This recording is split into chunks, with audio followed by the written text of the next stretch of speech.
Something happened yesterday that really just made me stop and think. And I feel like I have to share it with you because it really gets to the heart of this big question I think we're all dealing with right now. What is the true cost of telling the truth? A good friend of mine called me, and I could tell right away he was really worried. The very first thing he said to me was that, "Brother, these days, speaking the truth has become the most expensive deal." And that line, wow, it just kind of hung in the air between us. So, of course, I asked him, "What happened? What do you mean?" And he just laid out the whole story. Apparently, in his office, it's this open secret that the boss, well, he makes a lot of bad decisions. Everyone on the staff kind of jokes about it behind his back, but nobody, and I mean nobody, ever dares to say a word to his face. Today, my friend told me I decided to be the one. I tried to just, guide him a little, tell him the truth about his situation. And the result? The boss was furious. And my colleagues? They were gone. Just vanished. All of a sudden, I was the problem. Hearing that, honestly, I was speechless. It's such a heavy thought, isn't it? Has our professional life, our whole social life really, has it really become that empty of truth? It really got me thinking. When we were growing up, we were always told, speak the truth always. But let's be totally honest with ourselves for a second. Don't we sometimes teach our own kids to lie? Don't we catch ourselves saying things like, "Son, you can't be this simple. People will just walk all over you. You've got to be more worldly. You can't just always speak the truth." It's just a tragedy when we start to see honesty as some kind of foolishness and telling the truth as a weakness. I keep asking myself, have we really changed that much? And as I was turning this over in my head, I remembered this old story, a story that honestly feels like it comes from a completely different world. Okay, so picture this. It's 1990 in an old neighborhood in Lahore. There's an elderly man who runs a little shop. One day, a customer comes in, buys 100 rupees worth of groceries, but he accidentally pays with a 500 rupee note and just walks out. The old man, he holds on to that extra money and he waits. For 10 days, he waited for that customer to come back. And when he didn't, the shopkeeper did something that's just incredible. He closed his entire shop for the day, went out to find the man's house, and personally returned the 400 rupees. In today's world, that whole incident, it sounds like a fairy tale, doesn't it? It's a beautiful story for sure, but man, does it feel so far away from where we are now. And all of this, it brings up this huge question for all of us today. Is honesty actually profitable? I mean, in the long run. Or have we actually reached a point where being dishonest is the only real way to get ahead? Well, history itself is a witness that yes, honesty always brings profit. Just think about it for a second. The Prophet Muhammad, peace be upon him, was known as al-Sadiq, the truthful, and al-Amin, the trustworthy, long before he was a prophet.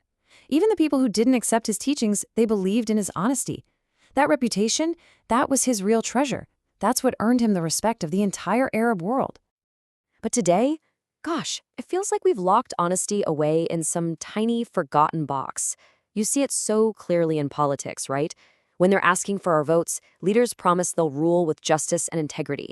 But as soon as they get into power, that promise is often just gone. And they become tyrants. And hey, look at our businesses. Fake medicines, milk that's mixed with water, shortchanging people on weights and measures at the store. Isn't all of this just clear, undeniable proof of our collective dishonesty?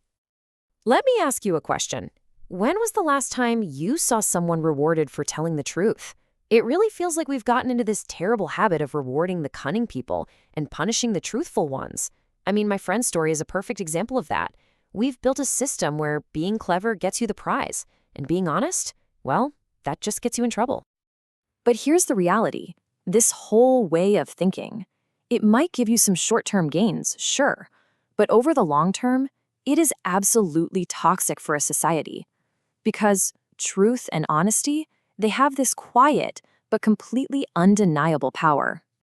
They might seem like they're bringing you loss for a little while, but in the long, long race of life, they are the only things that will take you the farthest. A dishonest person can never truly walk with their head held high.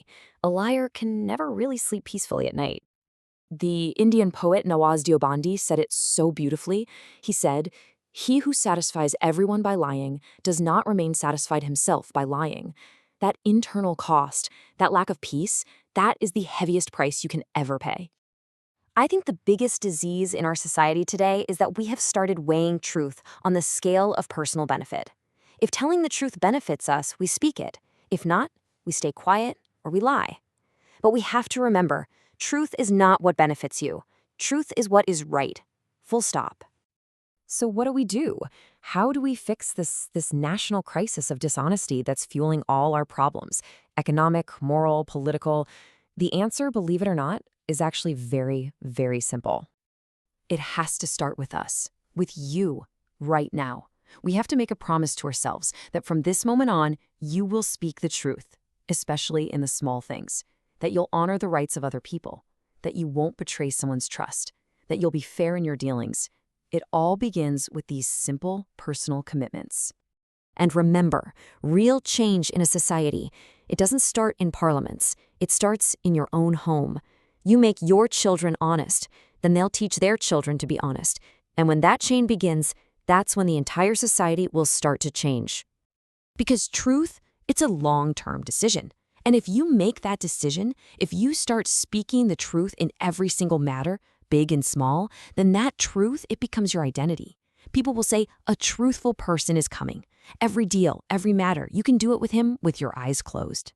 To have that kind of reputation, that kind of trust, tell me, what could possibly be a greater success in life than that?